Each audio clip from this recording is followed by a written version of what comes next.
बेटे की दिली तमन्ना पूरी हो चुकी थी। छुट्टियां रायगान होने से बच गई थीं। 30-40 हजार रुपए डूबने से बच गए थे। बेटा अब्बा जी के चेहरे को पुरनम आंखों से देख रहा था। यही तो देखने आया था वो। अब्बा जी को ऐसा नहीं करना चाहिए था। 7 समंदर पार से हजारों रुपए खर्च करके बेटा आया हुआ था, वो भी इकलौता बेटा। उसी का दिल रखने की खातिर इंतकाल फरमा जाते तो उनका क्या बिगड़ता। जिंदगी की 80 बहारें तो देख चुके हैं, अब देखने को रह ही क्या गया था जिसकी खातिर जीते। पिछले साल अब्बा जी ने जो हरकत की थी उससे बेटे को बड़ी तकलीफ पहुंची थी। डॉक्टरों ने जवाब दे दिया था। लोगों ने पैगाम भेजकर बेटे को बुला लिया था और कहा था कि बाप का चेहरा देखना चाहते हो तो फौरन आ जाओ, हालत बहुत नाजुक है।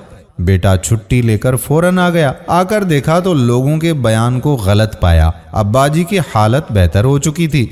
डॉक्टरों की पेशगोई गलत साबित हुई। बेटे के पहुंचने से पहले अब्बा जी ऐसे हो गए जैसे कुछ हुआ ही ना था। शायद बेटे की किस्मत में चेहरा देखना ना लिखा था। बेटे को तार देने वालों पर बड़ा गुस्सा आया। वापस जाते वक्त सबको डांटा, खरी खरी सुना दी कि जब कोई बात ना थी तो मुझे तार क्यों भिजवाया। बगैर तनख्वाह के छुट्टी लेकर आया हूँ। आने जाने के चक्कर में और तोहफे लाने पर जो पैसे जाया हुए वो अलग से। इससे तो कहीं बेहतर था कि 30-40 हजार रुपए घर भेज देता। अब्बा जी का लग कर इलाज तो हो जाता, पैसे यूं खाक में ना मिलते। तार भेजने वाले खून का घोंट पीकर रह गए। अजीज़ व अकारब खुद सफ़ेद होने का ताना देकर चुप हो गए और कर भी क्या सकते थे। इस बार भी बेटा चेहरा ही देखने आया था।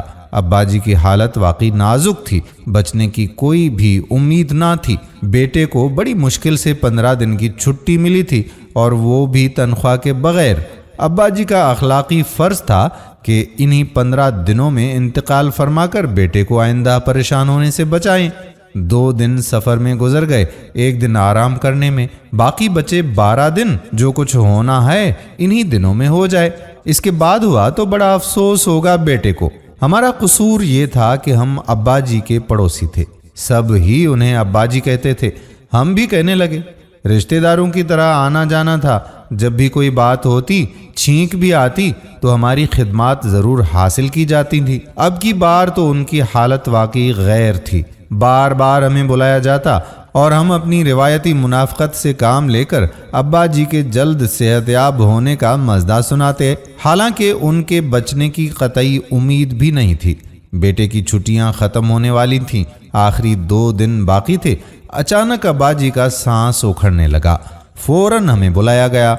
हमने इंजेक्शन लगा दिया और चलते वक्त हस्बे मामूल छोटी सी तसल्ली दे दी। देखिए, आप लोग बिल्कुल परेशान ना हों, इंजेक्शन लगा दिया है, इंशाअल्लाह जल्द तबीयत संभल जाएगी। हमारी ये बात सुनकर ना जाने बेटे के दिल पर क्या गुजरती। सर पकड़कर बैठ गया।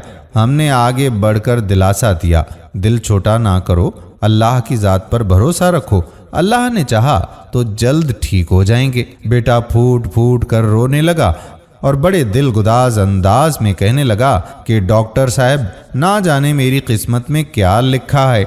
छुट्टियां ख़त्म हो रही हैं, कल आखिरी दिन है, परसों वापस चला जाऊंगा। नौकरी का मामला है, ज़्यादा दिन रुक नहीं सकता। मुझे तो ऐसा लगता है कि मेरी किस्मत में अब्बा जी का चेहरा देखना नहीं लिखा। मेरे जाते ही इन्हें कुछ हो गया तो हमेशा हसरत रहेगी कि मरते दम अब्बा जी का चेहरा ना देख सका। हमारी कुछ समझ में ना आया कि क्या किया जाए। गुस्सा तो बहुत आ रहा था बेटे की खुद गर्जी पर। तंजिया कहे आए कि अल्लाह से दुआ करो, शायद वही मुश्किल आसान कर दे। बड़े कर्ब में मुब्तला हैं अब्बा जी। दूसरे दिन लोग दौड़े दौड़े आए कि डॉक्टर साहब जल्दी चलिए, ना जाने क्या हो गया अब्बा जी को। हमने जाकर देखा कि नब्ज डूब चुकी थी, नाक का बांसा बैठ चुका था, आंखें ठेर चुकी थीं, पुतलियां फैल चुकी थीं।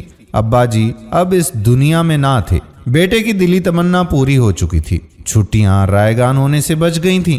30-40 हजार रुपए डूबने से बच गए थे। बेटा अब्बा जी के चेहरे को पुरनम आंखों से देख रहा था। यही तो देखने आया था वो चेहरा, बाप का मुर्दा चेहरा।